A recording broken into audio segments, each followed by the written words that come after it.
But I think just remember you're talking to humans, understand that humans are every step of the way, and that telling a consistent story is very important.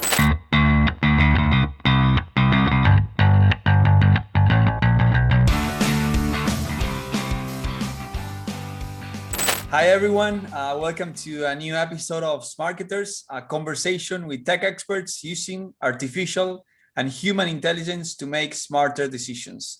In today's sessions, we're gonna focus in the future of marketing teams. Well, thank you, Louis, for joining us today. My first question, always the same one, going straight to the point. Who is Louis? Tell us. I don't know if you find them, let me know. No kidding. Kidding. So I started this company, App Growth Summit, and that's actually a real background. It's not a The real one, virtual, right? just like yours is real too, right? Yeah, mine is also real. Yeah, see. So I started this company in 2018, and we started it because we noticed that I used to do events before this one for a different company, and we always used to hear from the attendees, "Hey, I wish that we had an event that was smaller and it was limited, invite only, stuff like that." So I said, "Oh, well, we can do that." So I just started this company, and that's what App Growth Summit is. And it is a invite only, limited vendor, VIP event. And we have all original content. We're always looking for new ways to make things very educational and fun. Amazing. And I can see over there you're in 4 regions, right? Like you are Uh, handling 4 events Five. during the year. Yeah, technically it is four main global regions: North America, Latam, and Europe, and Asia, APAC. So the Australasia, including Australia. But then, we just had an EMEA event where we brought in some African apps, like sub-Saharan African apps. So this way we're truly global, except Antarctica, but we'll get there by 2025, right? Amazing. And you switch to like 100% online, like during this year, Luis, right? For the last year, yeah. Our last live event was in March of 2020, and then the lockdowns happened and everything. And we're going to return to live events September 2nd in San Francisco. So it'll be just about a year and a half of all virtual. Amazing. And September is going to be 100% offline. Like we're going to be all there Um, uh, or a mix. yeah, every speaker is going to be live on stage.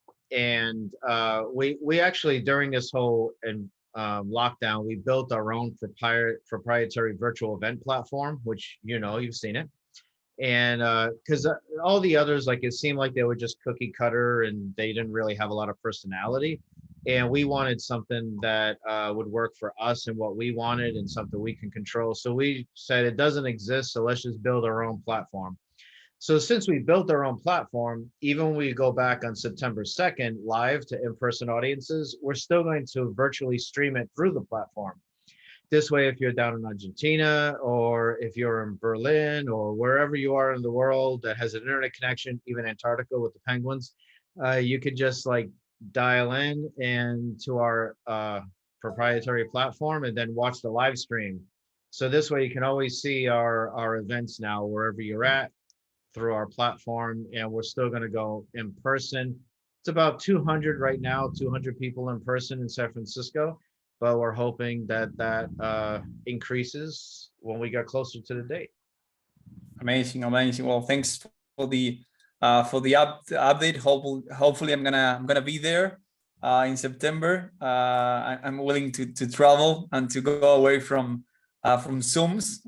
So hopefully, we're gonna meet each other over there. So jumping directly into the first question, and I know this is something that you have been discussed probably in all your events. My question is, which are the things that are going to remain on marketers field over time, and which is going to be the role of marketers in the next years? Well, I think because of ATT and IDFA deprecation, I really think everyone's going back old school. Like old school is new school again. So um, some marketers did this, but I think especially in mobile app marketing, because so many people were relying on so much great data that they kind of lost touch that on every single data sheet, every single tick on that data sheet, unless it's fraud, is a human being that made a conscious decision to click something, buy something, open an app or something like that, or search for an app. And I think that has gotten lost a little bit. So this could be a good thing for the industry because it can make marketers smarter again, or at least more in tune with other humans again. So there used to be an old thing in marketing that is called creating user personas or avatars, like basically who is your perfect user or customer, right? Customer personas. And you would design your copy, your brand, everything to appeal to that person. So when the advertising went out into the world, those people were more likely to respond to your advertising because they are the people you're trying to connect with, while as other people might just brush by it and not pay as much attention. And if you hear some snoring, which you probably might, my dog is snoring right Don't here. worry, don't worry. Yeah, so then I think that's going to cause people to go back and become smarketers again, to drop your name. Amazing. Well, something you mentioned offline, and that I think it's interesting to discuss about that is like you make me the comment that we have two choices, like going to like to need to learn to code or to be experts in humanity in general, like going. So your approach will be we need to go back to being humans experts, right? Yeah, because I think the learning to code made a lot of sense when you're running data reports and everything, and you're running your own analysis, which I think you should still do as much as you possibly can. I guess it's better than just being tied to spreadsheets. But at the same time, I think if you're in marketing, you should understand user psychology and what makes the humans do the actions more than diving deeper into parsing data. I think that's the wrong direction to go. I mean, not that you shouldn't go there. I mean, that's the wrong primary focus. But your primary focus should be on how do I reach people better? How do I understand people better? And humans are weird, it's hard to understand them. So you're always gonna keep learning there. But yeah, and I think a lot of this stuff, like a lot of people talk about AI, but I think right now AI is more A than I. And I think people use that term when they mean machine learning. They just say AI because it makes it sound cooler, like that it's actually intelligent, but it's really, still a very much a work in progress, which I guess you could say talking to humans is too, after all these years. But I think we could predict that if we go back to and grab some of the old school methods of understanding how to communicate your message better, be succinct, and instead of just blasting out a bunch of stuff, we don't have the budgets anymore to be able to handle that much testing. So I think if we're just more strategically focused, I think that will do people better. That'll serve people better. Makes sense. So you think content is going to be super important, right? Like creative, building a message and all that stuff. Content is good as an engagement and a retention tool, but also I think the hidden aspect, I think the hidden gem in a lot of this stuff is going to be, depending on your app, of course, is going to be like community building. Now, of course, if you have something like a mathematical graphic calculator or something like that, you're not going to build much of a community around that. Although I got a few ideas on how you could, but still, you want to build a community around your app and your product, because then that increases engagement because they'll have to engage with the community in your environment. That also increases retention because it keeps them coming back to continue the conversations with the community. Then it also increases your organic user acquisition because then your users become evangelized and then they'll start talking about your app. And if we know ASO, we know that more higher reviews and longer retention will help you with your ASO as well. So it's I think community is like a hidden gem, so to speak, when it comes down to like retention. So I think that should be a focus for people as well.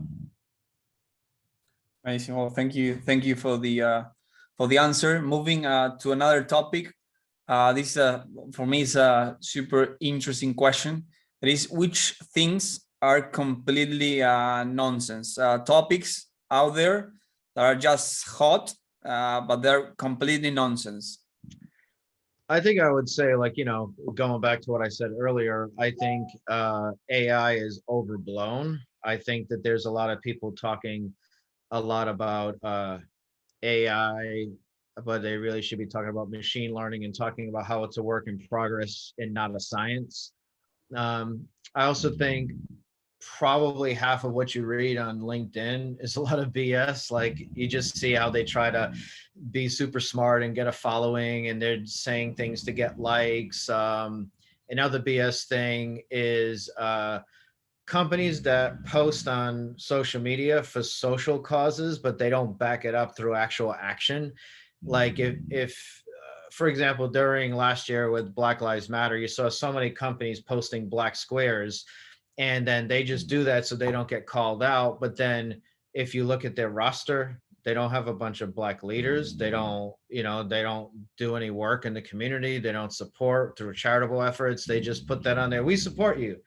And it's like, cool, but you might as well not even do it if you don't back it up. So there's just a lot of this type of stuff. There's a lot of grandstanding that goes on. And I think that's what's kind of resonated with us, is we just have a low BS factor. You know, it's like, we just want to be real. And when we say something, we our audience knows that we mean it. So for example, one thing is, instead of just posting a black square, we posted like, you know, here are ways that you can make a difference. Here's like 10 things you can do. And one of the many things we did is we actually, a portion of all of our American event proceeds go to Black Girls Code. Because I think, like, to make a big change, you have to be able to facilitate and support education, property ownership, and entrepreneurism. Like, if you can help out in those three areas, then the people that have less means, now they have agency, and they have their own abilities to float their own boats and not have to expect someone's gonna, you know, try to lift them up themselves, which is a whole other topic. But yeah, so I think a lot of that stuff is like, basically, if you believe in something, you should say what you believe in, and you should back it up, and you should say what you mean. And I think a lot of people kind of oversell themselves and their companies and their efforts, or some people will talk about failure too much. I just think, like, we just need to get real. You know, I think that we just need to get back to reality, and say, what are the things that are actually going to drive effective change? And since this is a marketing show, like, stop bloviating about all your numbers and what you're doing. It's like, just focus on what you do and do it better. That's what I think would be a good thing. Less talk and more action, right? Makes sense. And regarding all you mentioned, like regarding machine learning and AI, well, this is also a show where we discuss a lot about those topics, like technology in general. What's your opinion regarding that? What's true and what's not true about machine learning or AI in marketing? Well, that's a whole other topic to get into, like the nitty gritty of that stuff. I think the main things are, um, it's machine learning, not AI. That's my personal opinion. I mean, Okay. I think we should call it what it is. There's no intelligence behind it that's not programmed. There's, you know, it's really machine learning. It's and then another thing is, I think we just need to focus that, no matter what you're doing with this stuff, you can't forget that there is a human involved, you know, that's going to receive this information.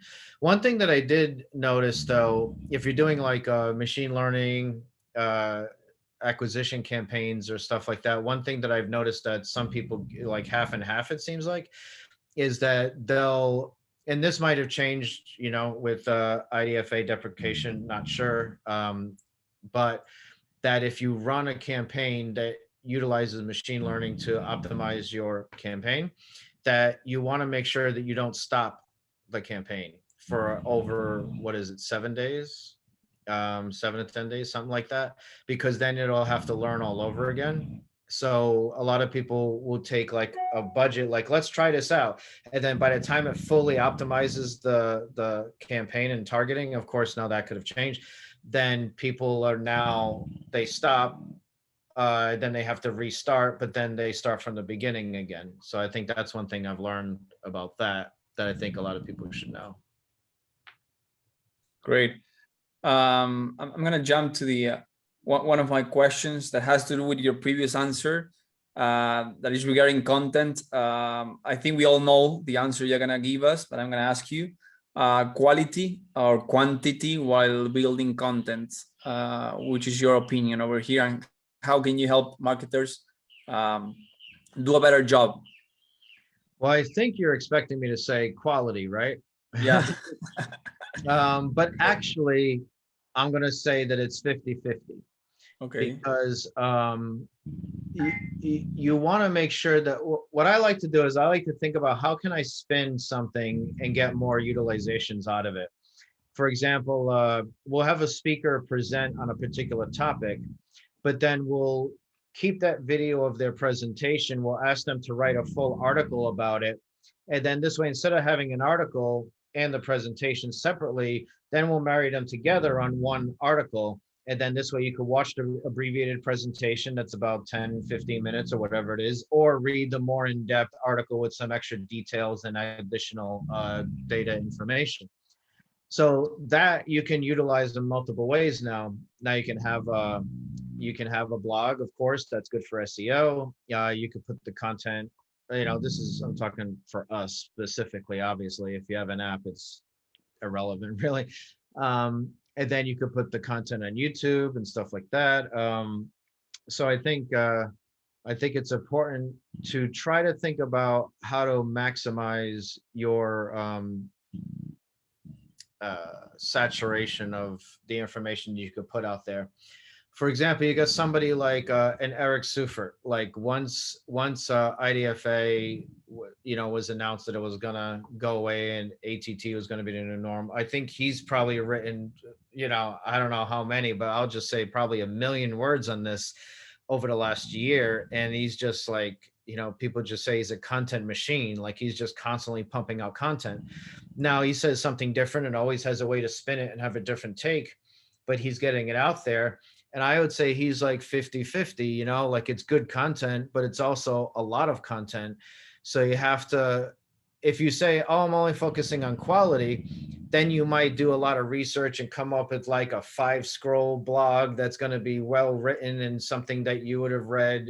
Sports fans would know this, like from Grantland or something like that, like this, or, you know, Sports Illustrated, like some, or the New Yorker, you know, any of these magazines that are known to have really great articles. But Malcolm Gladwell doesn't have to write all of your articles. You know, you can write something that's decent and then write something else that's decent instead of waiting to just get one amazing piece. Or if you got one long piece, break it up into multiple blogs, do like a 3-part series. You know, there's multiple things that you could do, but you always want to focus on, I need to get content out there, but I also don't want to just pump content out there just to do it and have it be crap. So then you have to have analytics, right? You have to look at which content's getting the longer view times, and then, or if it's video, the longest play times, things like that, and then do more of that. Don't do too much more, where then that's all you do and your audience gets sick of it. But it's a constant, you know, it's like surfing almost. Like content creation is like surfing. You look, there's the wave. Okay, I'm going to try to ride this wave, but I want to get off before I crash, you know, or lose it. So you're always looking for the next wave that you could ride at the right time for as long as you need to, and then move off to something else. Makes sense. So the main output I got from your answer is like you can build an amazing piece of content on a specific topic, and then you can have like different formats to show that information on different moments and get the most out of that piece of content, right? Yeah. And don't try to write like a masterpiece, like write in a very good piece and do multiple ones of them. And if it gets to be beyond a certain length, let's say if it's like more than 1,500 words, like break it in half or break it into parts, because then you get better SEO juice that way anyways. Makes sense. Amazing. Well, two more questions. Luis, the first one, from the like an app marketer perspective, what happens after the download? Like how important is user experience after acquiring a new user, and what should marketers do from there on? I think that's where marketing will talk to brand. And I think that's where like the product people should be talking to brand. And that's how you marry together the pre and post install. Because because you never, it's an old cliche, but you never you never have a second chance to make a first impression, right? So once someone launches your app for the first time, now this is technically out of marketing's hands. But the story that marketing tells has to be consistent, because if they're setting you up with a story of this is what you're going to experience when you download the app, and I open the app after downloading it, my first launch, and I activate it and I look at it and it's not what I was promised, I might close it, or definitely not converting or buying anything, especially if you throw up a paywall right away, because then I'm confused. You have to think like, does this tell the consistent story? And if not, then you have to adjust your marketing to make sure that you paint an accurate picture. Painting an accurate picture to get people to download and then use it for a long time is way better than painting a glorious picture and to get someone to get more people to download it, then your churn will be higher. So I think that kind of like almost everything I've said here kind of has that same through line, right? Which is like, it's better to be honest and real and, show the benefits of the app. I'm not saying just it's an app that calculates stuff, like show the benefits of it. Do you see a gap over there? Like product people and marketing people, are they working together nowadays, or you see a gap that we need to like try to merge them more? I'd say generally speaking, yes, there's a gap. Is there a gap all the time in every single company? It depends. I think smaller companies might do a better job of this because people are usually in the same room, or these days not in the same room, but at least in the same Slack, where they're knowing what everyone's doing.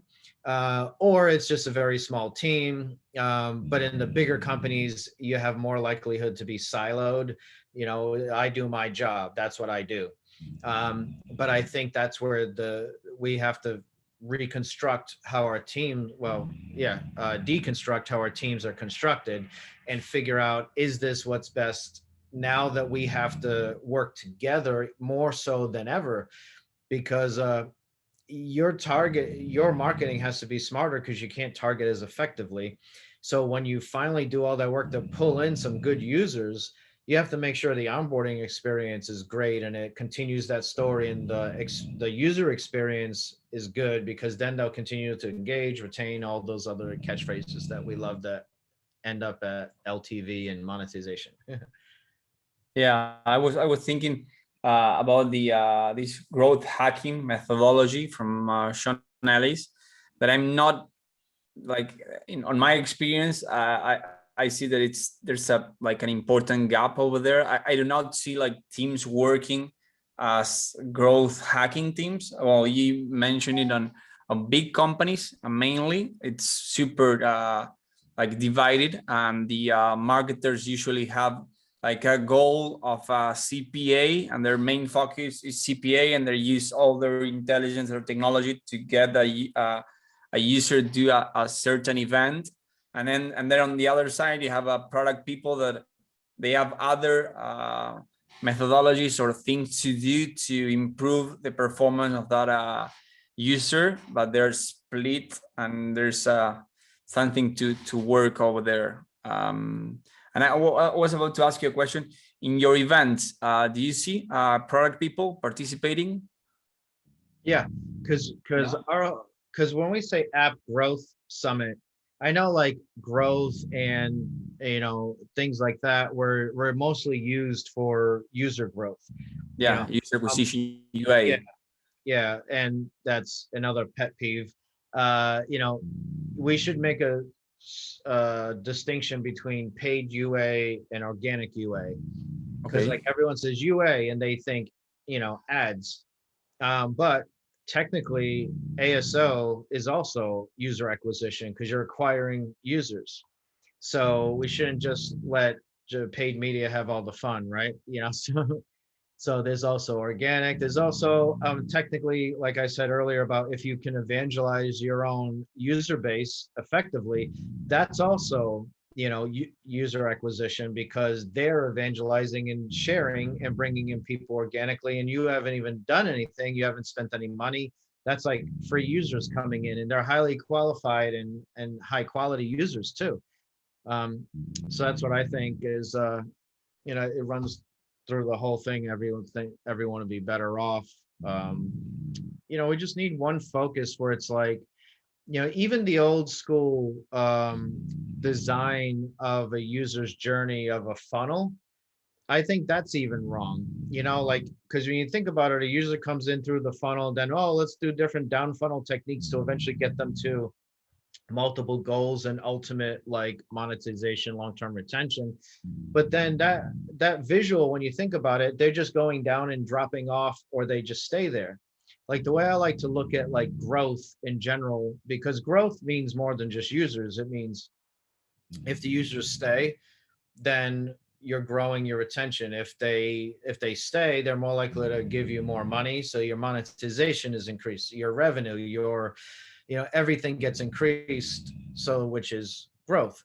So I think of growth as in more like a circle, where it's like, the circle is spinning, and then a user comes in and then they go through the different points that you're trying to get them to. But instead of just falling through the funnel and stopping, we have to remember how to create that community, evangelize them to become magnets to attract new users to then come in organically, and that'll save you money and make your growth efforts more efficient.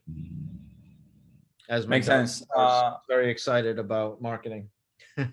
Great, Luis. Well, I think we ran out of time. Any final thoughts for the audience that you would like to share with them? Yeah, I mean, I think just to summarize everything, it's like, don't forget that all your marketing efforts, you're talking to human beings, at least right now. We'll see what the future holds when AI becomes more real. So far, they're still humans. Yeah, right. Or the UFOs or whatever we're trying to. But I think just remember, you're talking to humans, understand that humans are every step of the way, and that telling a consistent story is very important. Whatever you say pre-install in your marketing, you should know that you can deliver post-install, and not know that you can deliver because you just believe in yourself, but like, what is my product truly offering that's of the most value? We should be promoting that in our acquisition efforts, and then that will theoretically retain more users because the story is consistent. Amazing. Well, thank you, Luis, for joining us. It was great having you. See you next time, and of course, see you in September. Yeah, see you in September and virtually before that. Oh, and if anyone wants to join, go to appgrowthsummit.com and sign up. Amazing. Before when? When is the next show? Depending on when this show is, we have one in Seattle, we have one in Latam that you guys will be joining us. There's San Francisco, Austin, Texas, Singapore, APAC. We got them all over the world. We don't stop, and I don't sleep. So amazing. Well, full of opportunities to share thoughts. Thank you, Luis. yes, sir. Thank you very much. Thank you very much. I appreciate it.